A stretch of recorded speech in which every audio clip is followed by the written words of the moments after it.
Welcome to a Question of Ethics conversation. This episode will discuss data literacy and how it intersects with ethics in the courts. Our moderator today is Roger Rand, IT manager for the Multnomah County Circuit Court in Portland, Oregon. Our panel consists of Courtney Whiteside, director of the Municipal Court in St. Louis, Missouri. Courtney is also the chair of the NACM Ethics Subcommittee. Stacy Werby, State Jury Coordinator for the Alaska State Court System in Anchorage. Ellen Haynes, Supervisor of the IT Training and Data Analysis Department for the Multnomah Circuit Court in Portland, Oregon. Peter Kiefer, host of the Court Leaders Advantage podcasts.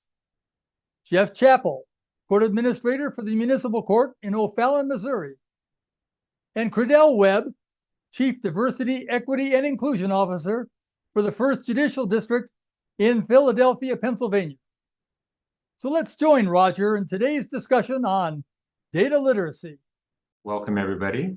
So today I'm going to be giving a demonstration or a slide presentation on data literacy, and then we're going to have a discussion about ethics and data in the courts. This is data literacy, and we're going to start with just sort of a definition of what is data literacy. So I took this quote, I got this quote from Microsoft Copilot, and I'm going to read it because some of you can't see this slide. So Copilot describes data literacy as about understanding, interpreting, and using data effectively. It involves knowing how to read charts and graphs, understanding statistics, and being able to critically evaluate data sources for their reliability and relevance. Just like how literacy with words help you comprehend, communicate in language, data literacy empowers you to navigate and make sense of the vast amounts of data we encounter daily. It's a combination of technical know-how and critical thinking, enabling you not just to collect data, but to truly understand and leverage it. So the ability to take and transform data provided to you through a report and then be able to use that data to explain something is an important skill for court leaders. It's important in areas such as managing your personnel and technology resources and your budget. Data is used to build public trust and confidence in the courts, and it assists you with managing your caseload. It helps you with understanding your workforce and identifying staffing needs and professional development needs. So let's dive into the process of analyzing and presenting data. So this is a really important concept to grasp. This concept is included in the NACM core competencies, accountability, and court performance. So if you want more information about this, you can dive into that NACM competency and learn a lot more about this. But understanding the life cycle of data and how it's collected and analyzed and presented is really important to understand as a court professional. So the very first step is to define the problem. As a manager over IT in Multnomah, I work with the other managers who are oftentimes asking our IT data analysts to provide them with resources or to provide them with data and analysis to actually define a problem and ask a question first. And I think this is a step that often gets missed. People often are looking at data that is presented to them in newspapers or data that is presented to them through some type of website or social media, and they're trying to analyze that data, but they're not actually analyzing it with knowing what the actual problem is to begin with. So the first step in data analysis is always to define the problem. Who is asking the question? You know, I have a slide for this too. So who is asking the question? What is the question that's being asked? How will that data be used? And how soon do they need the data? So after we sort of get that nailed down, then our analysts can go in and look for the data and determine, do we have the data? Is the data do we own the data or have access to the data that will be able to answer that question? And then once they do that, they collect it, they query it, they have to clean it, which means they have to get rid of extraneous data or duplicate data to make sure that they're going to be able to analyze it appropriately. Then they have to take time to sort of analyze the data and put it together where it can be interpreted. If they can present that to whoever asked the question and say, am I on the right path? If they're not, they can take corrective action and then go through this process again. Finally, they finalize the data and then they put it into some sort of form that is able to be presented. There are different types of data collection that I just want to briefly touch on. So when we look at data that can be collected, there are qualitative data, which are questions or observations. Trying to collect that type of information is oftentimes more difficult. Quantitative data, which can be counted or measured. Where are the data sources? Where are we getting this data? In the court system, we're getting this from our case management system. We're getting it from spreadsheets from our accounting departments or our budget departments and other resources that are available to our analysts. There's a lot of state entities that offer data for free. You can actually go out to the Department of Transportation, for instance, or perhaps your local city or municipality to get data that they've collected to try to draw into a bigger picture. And again, this is to answer whatever question is being asked. How will the data be collected and who is collecting it is really important to sort of think about. I was at a presentation to the Superior Court administrators in Washington and asked them how many of them had data analysts, and perhaps one out of all of the Superior Court administrators in Washington had a data analyst. They claimed that they were the person to actually collect the data, to analyze the data, and to present the data, which seems completely unreasonable in this day and age to me. Working for a large court, I can't imagine having to sift through all of the requests for data that come in from external partners or just the research entities asking for data and trying to do that as a court administrator. That just seems like an insurmountable task. And then identifying the variables that may impact the data, such as data entry errors, caseload fluctuation, the effects of the pandemic on the data. All of those things are really important notes to take after you collect the data and take it back to the person who is asking the question. And as you're analyzing it, you sort of need to be aware of all those variables. And then determining how often you need to run the query again to extract the data.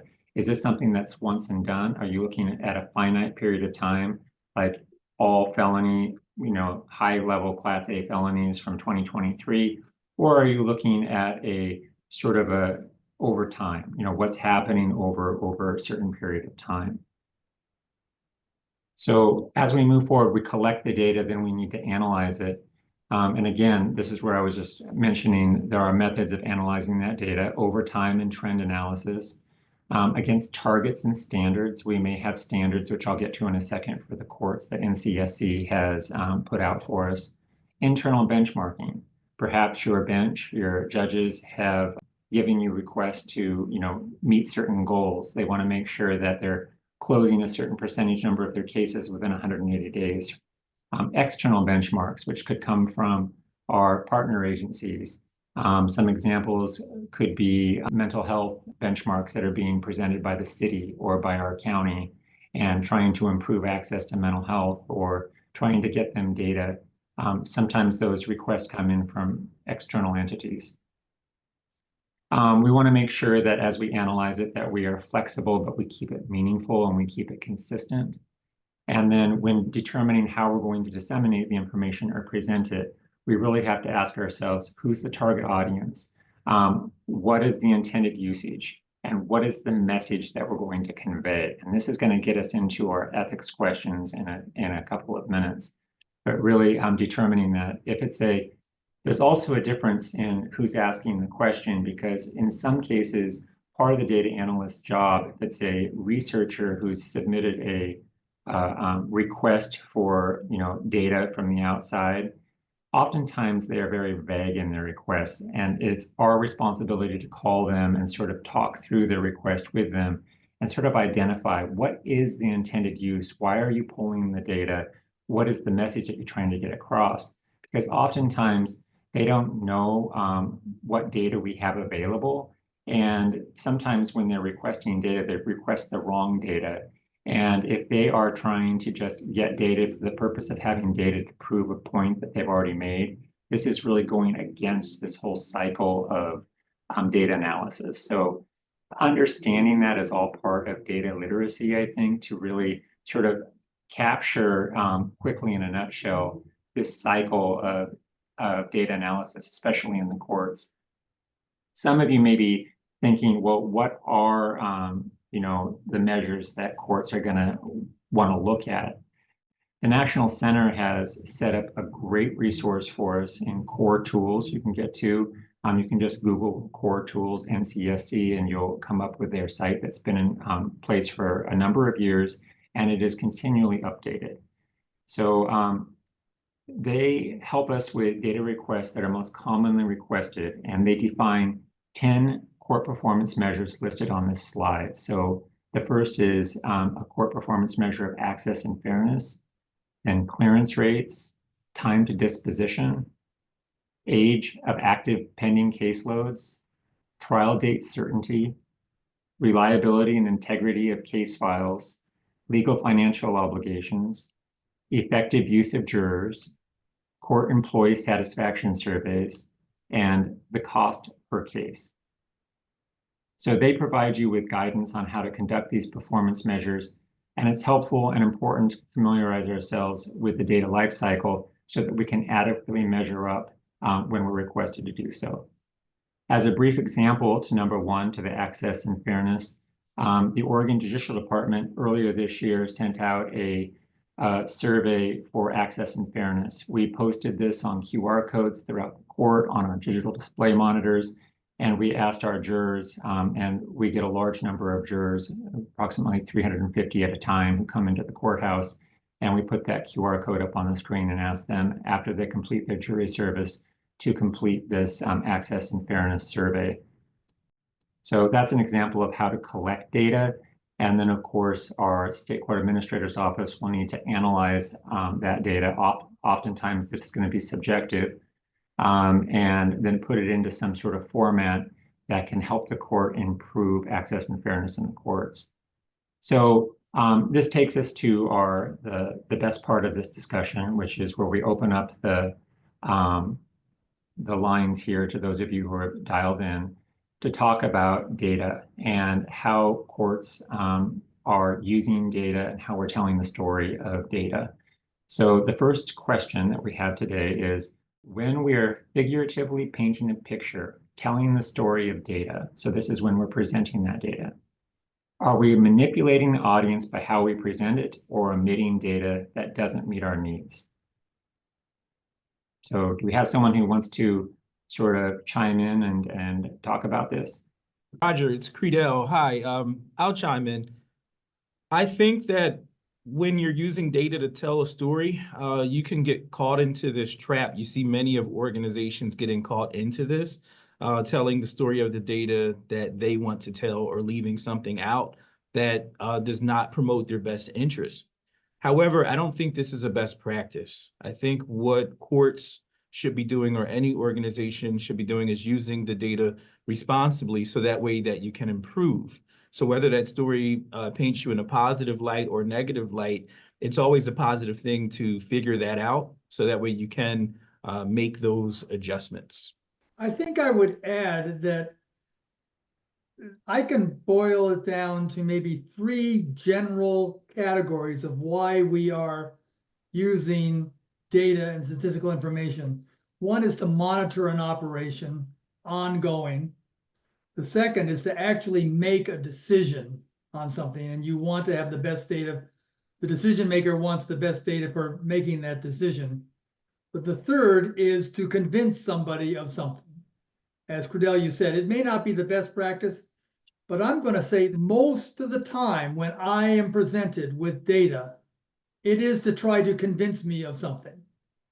They're trying to convince me to make a decision to buy this product or to perform this function, but it's not something that I was going out to do.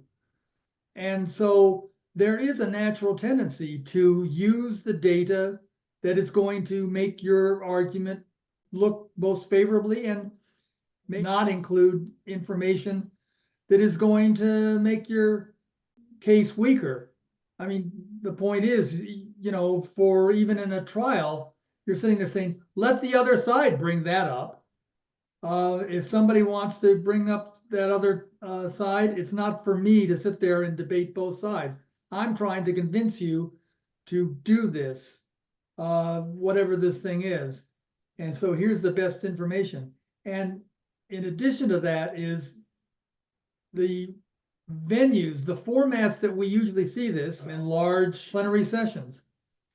It's very hard to have the courage to stand up and challenge somebody who is using statistics and trying to make a point, and to try and challenge that person to substantiate the argument that they are making. And I think this is a real drawback for us, that we don't have really permission to do that. We just pretty much have to accept what somebody says because they're in front of 500 people with a PowerPoint and a bar chart.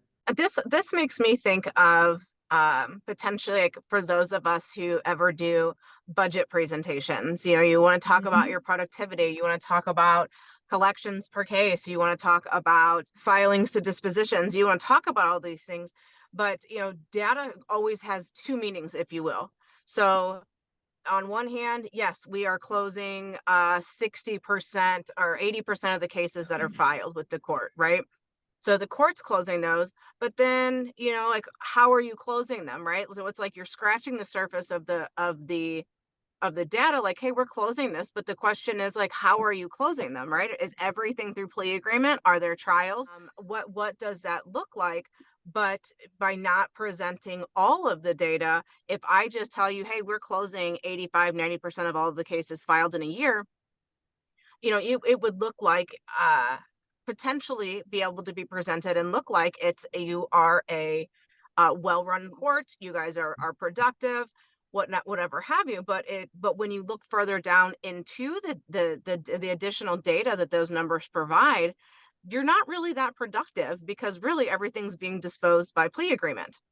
So, what are you showing? What are you looking at? And I think, to Peter's point, how are we fact checking some of these things? Like, oh, it just comes from the court, so it obviously is true. The other thing that I think about is, where are we getting the data for some of these reports?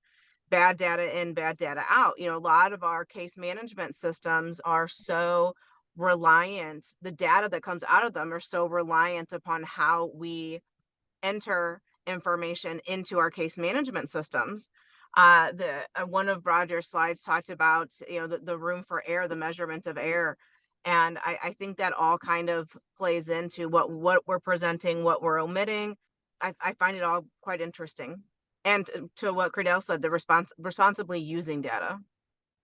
I agree, Courtney. I think you're getting right at your first point. You're getting right at the data literacy, why it's so important, because it is about knowing enough to know to ask those downstream questions. Like, all right, we're closing X percentage of cases, but how? How many of those are closing this way versus that way?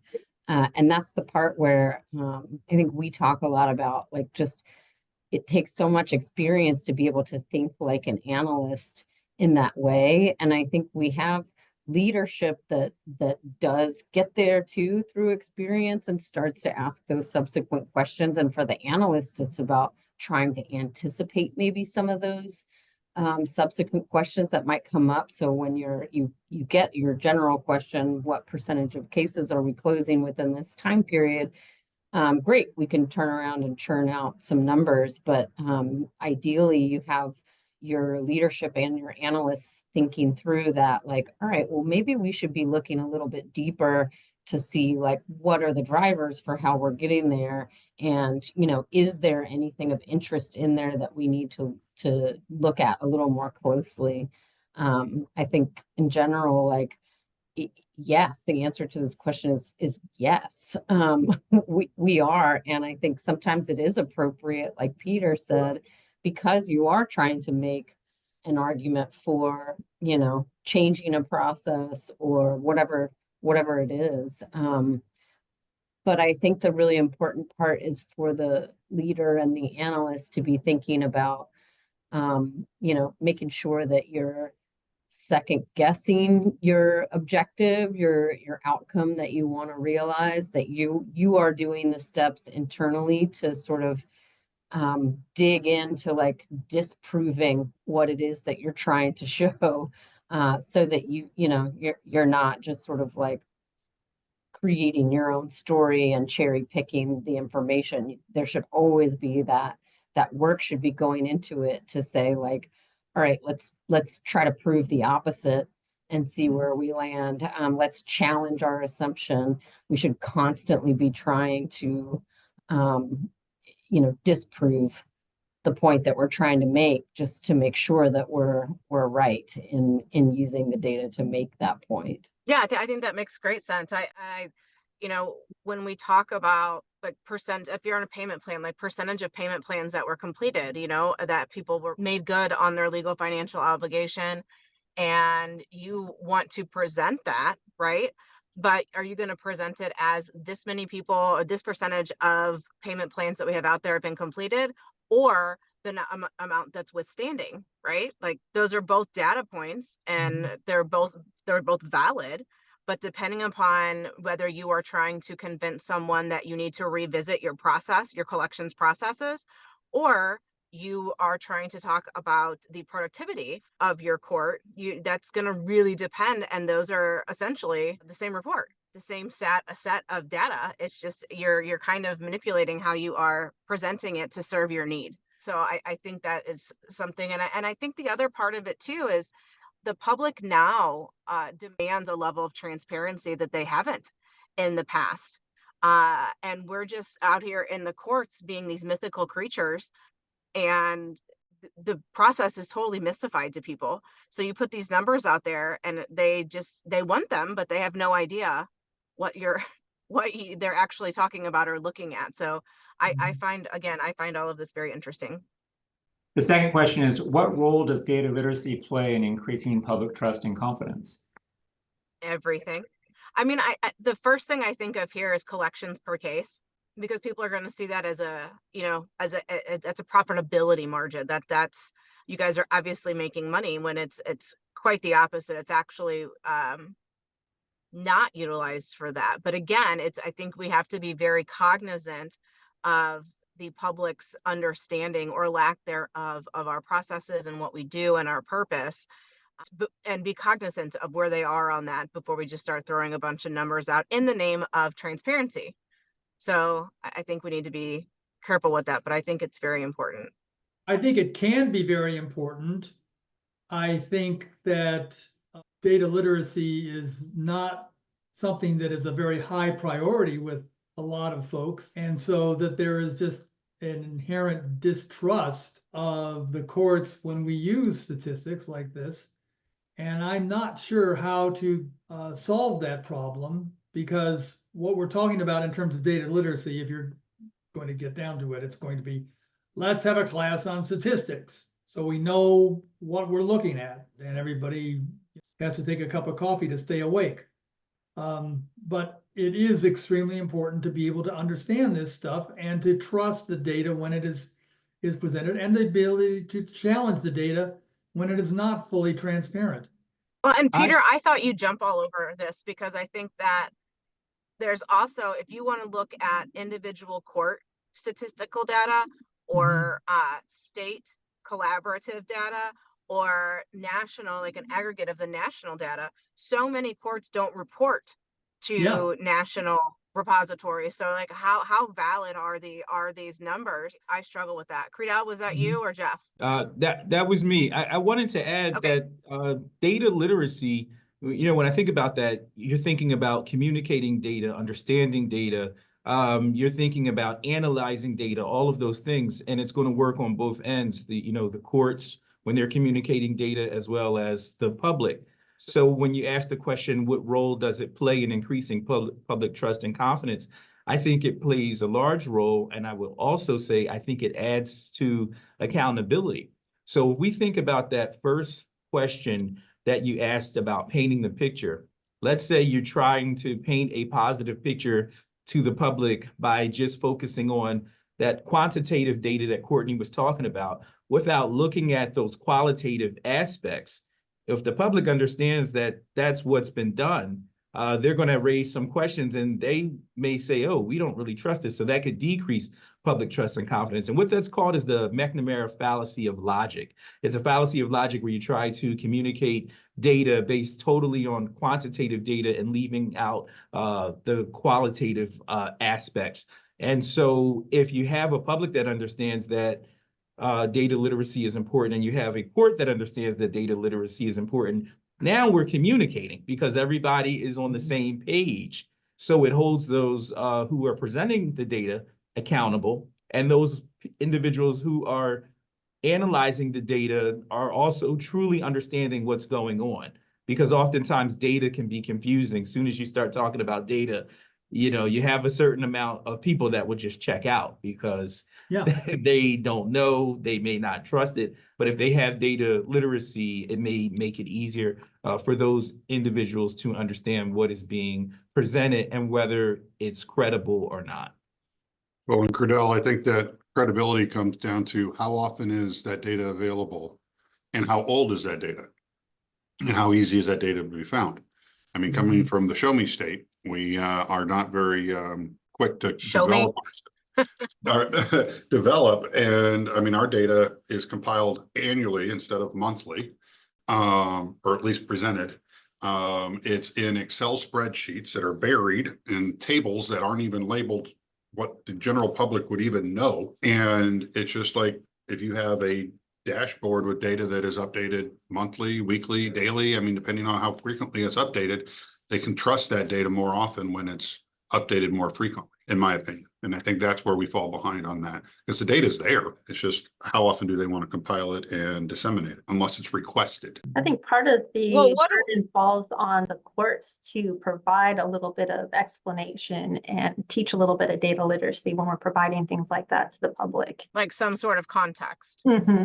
Exactly. Well, and have we always, well, and as government agencies or entities, have we always had the ethical obligation to be transparent with not only our data, but our operations and, all of the things that are going on? I feel like that expectation has grown exponentially in at least the last 5 years, maybe longer. But this just wasn't something that was talked about that often, and certainly wasn't made available to the public. So what do we think, is creating what is, that ethical obligation to be transparent in all things regarding the administration of the court, which has kind of always been just just this mystical thing that happens in the background? I think societal shifts. When we look at organizations outside of the court, if you think about social media, you can look at the lives of politicians, celebrities. Everybody's life is pretty much available if they're posting. Organizations are posting more. You see government entities posting. And so the more you put out there, the more the expectation increases. And I think we're seeing that true across all industries. Roger, final thoughts? There's so many different ways we can move through this, this topic and delve into deeper aspects of understanding data and the data that the courts are presenting to the public. I think that regarding your question about, how have we come to this point? One thing from the National Center's perspective, and the reason they created the NODS program, which is our national data standards, was because in many states where we do not have centralized court systems, the way that data is being captured and entered is different from city to city, from county to county, and from state to state. And it's very difficult to be able to be transparent with data, because when we all show, let's take this at a very high level. If we're talking about, the number of A felonies, for instance, in Oregon that are being convicted each year or disposed of each year, what is an A felony? And is that an A felony in another state? Those are just very simple questions, and then we start to get into charges. Even if you talk about murder, some people are calling there's aggravated murder, there's manslaughter, and all of these names. In some states, it's man one is the same thing as aggravated murder in another state. How do we standardize the terminology so that when we do report out on what's happening in our state or the level of crime in our state, that we're all talking about the same thing? And I think that NODS is trying to get at that. And also data entry accuracy, that also plays into this.